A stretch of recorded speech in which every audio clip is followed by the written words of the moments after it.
Hi, I'm Renée Walker, a mindset mentor, speaker, and lover of all things spiritual. I believe that at our core, we are all spiritually wired for love, peace, success, and abundance. Here on the podcast, we're diving into mindset, wellness, and business, but always through a spiritual lens. Let's just say we're going deep, but we're keeping it light. So let's elevate your life from the inside out, one conversation at a time.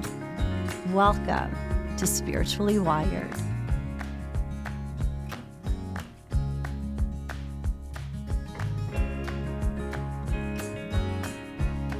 Welcome back to the Spiritually Wired podcast.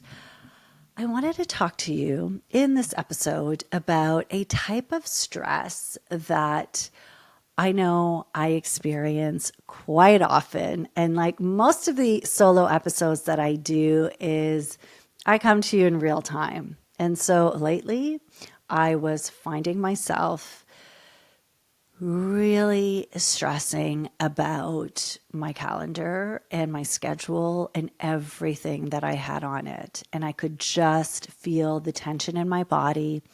I'm looking ahead. I'm anticipating everything that is coming my way, thinking, how in the heck am I going to get this done? And how am I going to do it in a way that feels good?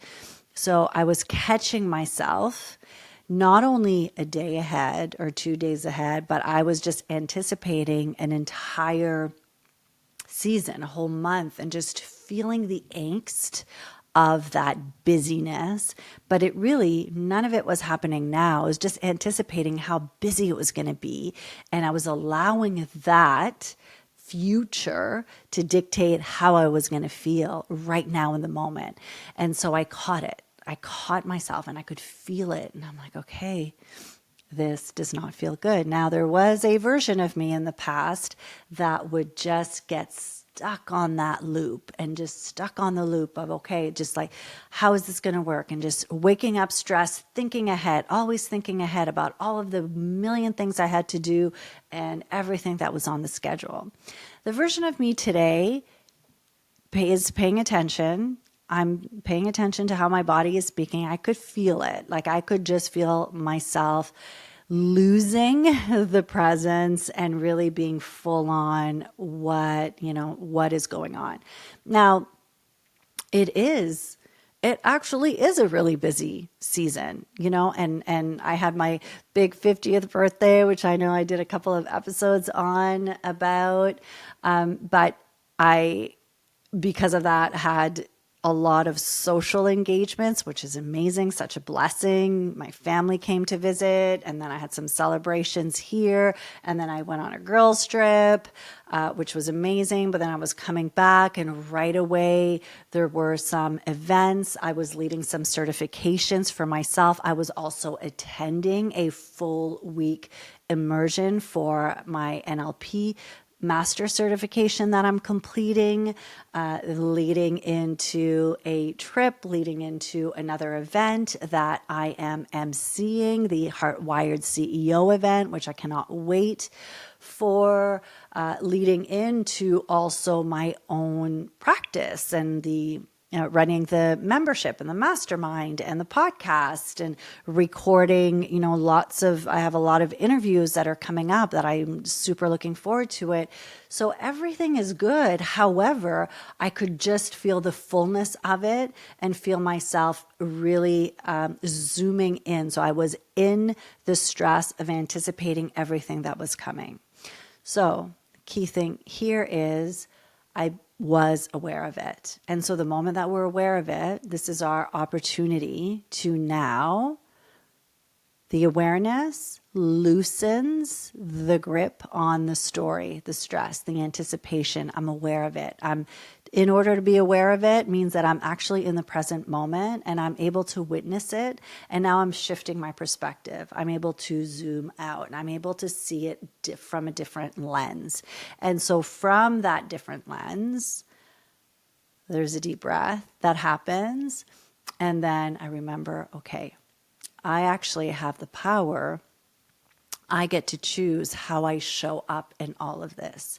And so this episode here today is what I want to offer you, a few ways so that you can actually learn to recognize it and then zoom out so that you can become more intentional and not let the busyness, the anticipation of what is coming next have more power over you in the moment. So first of all, always in the noticing, in the awareness is where it starts. And one of probably my favorite questions, and I'm likely going to refer to it as we move along in this episode. I'm letting this be a little bit more of a free flow, but one of the questions that I love to ask myself to break that pattern is, what is true right now? So what is actually true in this moment?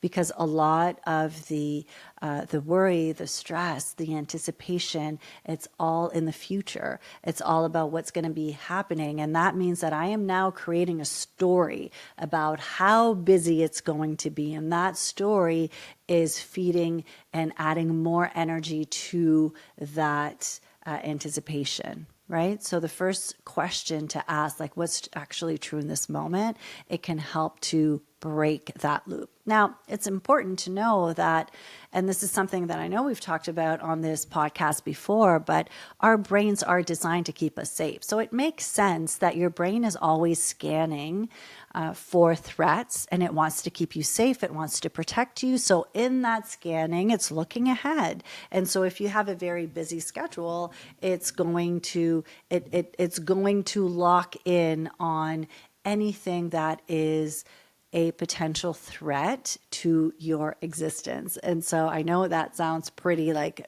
big, but the thing is, the brain cannot tell the difference between what's happening in the future, what's happening now. So if you're stuck in the future and you're anticipating everything that's coming, then it's seeing it as a threat to you in this moment because it can't tell the difference between the two.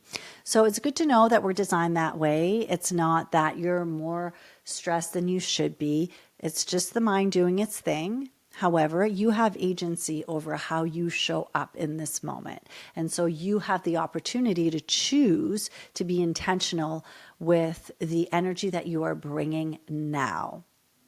So what's true now is a great way to break that pattern. One of the things that I wanted to maybe bring to you here to share with you are the many ways that we anticipate, because one of them, yes, it is our calendar, it's our to-do list.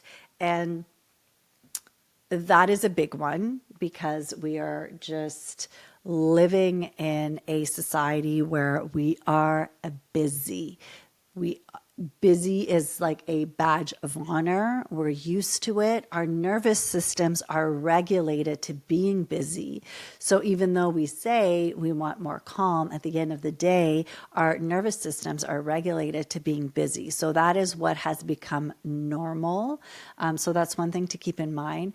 But one of the things that I found helpful for me when it comes to helping me in terms of busyness in my calendar and the to-do list that seems to be never ending is I love to map my schedule out so that I can visually see my week.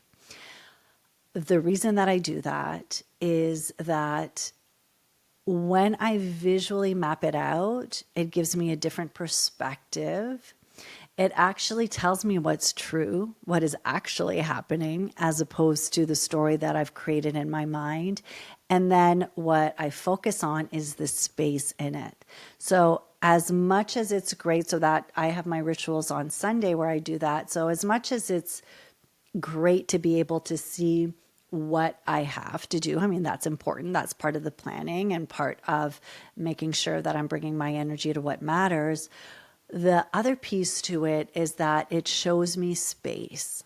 My goal is to always have space, blank space, white space. Even though I want to fill maybe every part of it, I don't. So if I have an exceptionally busy week ahead, I'm going to focus on the space. Now, the space may be in the morning. It may be in the evening. Maybe there's an hour around lunchtime. there are weeks where I have more space than others for sure. Some weeks there's less space. However, there should always be space, and there is always space. So then it just helps me to be more intentional with, okay, well, my mornings are going to be really important to me this week because my mornings are now the way that I'm going to fuel and I'm going to recharge. And that's the time where I have to actually just be and invite a little bit more stillness. Evenings, if the evenings are free, okay, hey, amazing. I've got like my evenings are free this week. So focusing on the space, that's been such a game changer for me in terms of just the anticipation that builds up when I'm super busy in my calendar. The other way that I see anticipation showing up, and I see this a lot with clients, is anticipation around our inner work and healing.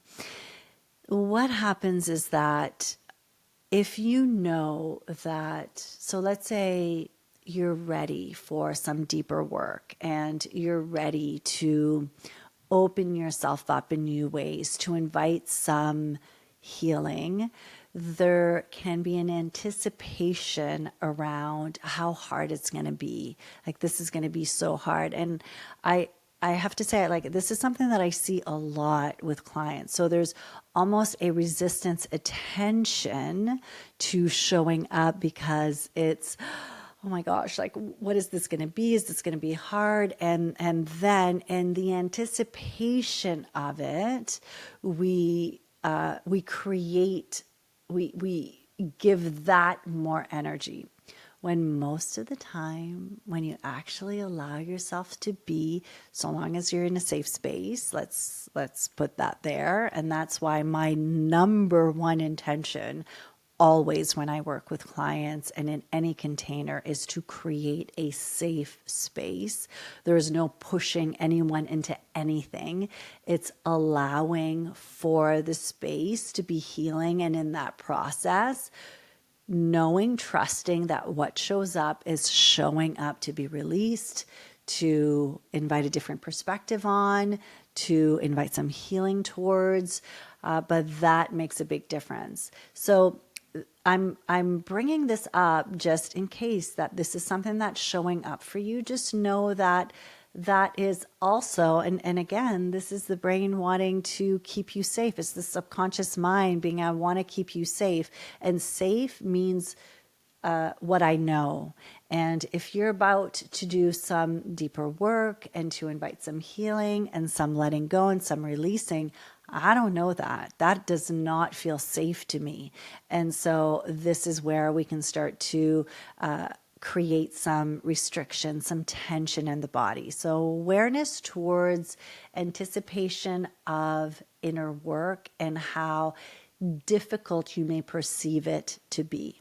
Doesn't apply to everyone, but it does apply to some people. So I'm bringing that up in case that's you.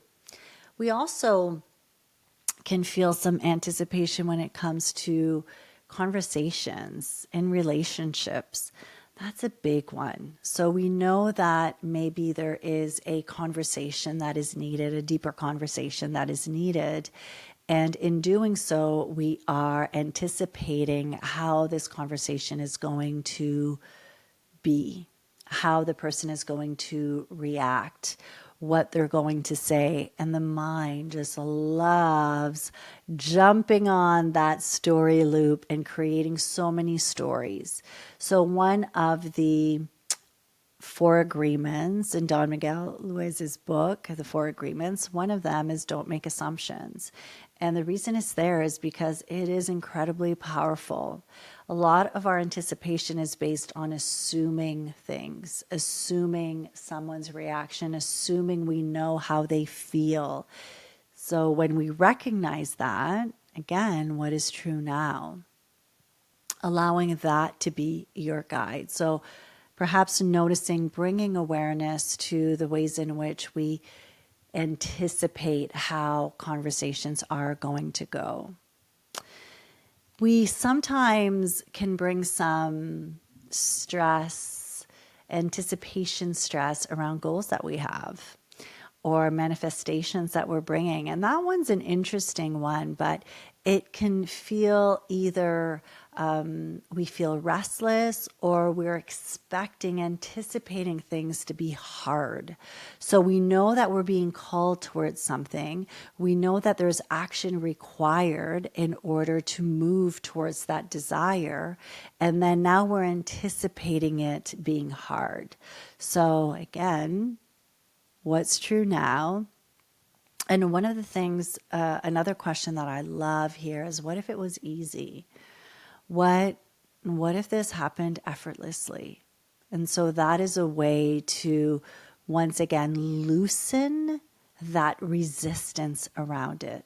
So it's always around loosening, around breaking the pattern, but even breaking I find is such a strong word. Like, how can I loosen the boundary of the problem? How can I loosen how I feel about this? So if there's a lot of resistance, I always think, how can I soften here? And that leads me to the way in which our bodies feel. So whenever we're feeling, and in this case, it's any type of stress, any type of anxious energy, the body will naturally restrict. And when we notice this, it's this invitation to soften. I always come back. Michael Singer, Untethered Soul, absolutely love, one of my favorite spiritual teachers. He just says, what do? We take a deep breath, relax the shoulders, and allow for the energy to flow in the heart, because that stress is blocked energy and it causes more blocks in your energy. And so the opposite of block is flowing. So we want to allow for the energy to flow. I wanted to share this because I do think that this is something that most of us experience all the time. We're in anticipation. So what is true now? Now, what happens is all of this, the anticipation part of it, is that we are in the future, which means it's pulling us away from the present moment. In this moment, deep breath, in this moment, this is where you can find peace. We rarely find peace in the future. We find peace right here in this moment because it's in the space in between. This is where we find the peace. The peace is who you are. It's actually the core of who you are. It's all of the other stuff that's building around it and the stories that we tell ourselves and the experiences maybe that we've had. So the memories that we have that we go to. Peace is in the present moment when we can allow ourselves to truly connect with it. So this week, this is your invitation, right? When do I feel myself? When am I living in the future? What's true now? How can I bring myself back into this present moment where my feet actually are? And that, when we speak of grounding, that's what it is. It's grounding, connecting with where your feet are right now. That means you're in your body. You're experiencing this moment through your body, through your physical senses, being present to your breath, being present to the feeling of your clothing on your skin, being present to any emotions that are showing up. If you're feeling stressed, it's okay. You're feeling it. You're present to it now. What is true now? And then you have an opportunity to choose what it is that you wish to give your energy to. So I hope that this is helpful for you. And I am, so much of the spiritual work, why we're here, is to remember who we are. So anything that's not here, so the anticipation and the thinking about what's ahead and how the conversation is going to go and how hard this is going to be, that is pulling us away from the now. So the work, whether it's the spiritual work or the inner work, whatever word you want to call for it, is cultivating this presence, cultivating the experience of the now. And that's why I feel so powerful about creating a space, which is the Spiritually Wired membership, where people can come to remember. So I invite you to come and join us and try the membership. Right now, you can try it for free with using the code ELEVATE. But I want to remind you, as always, that you are spiritually wired always for love, for success, for calm, for peace, for abundance. And I will see you next week. Thank you for listening to Spiritually Wired. If you enjoyed this episode, be sure to follow and leave a review. It really makes a big difference for the podcast. And if you're ready to dive deeper and join a soul-led community, come be a part of the Spiritually Wired membership. With weekly live lessons and a rich library of recorded classes, it's designed to support you every step of the way on your spiritual journey. We currently have a special offer where you can receive your first month for half the price. You can find a link in the show notes or come check it out at reneewalkerwellness.com. Until next time, remember to take some deep breaths. Remember that you are spiritually wired.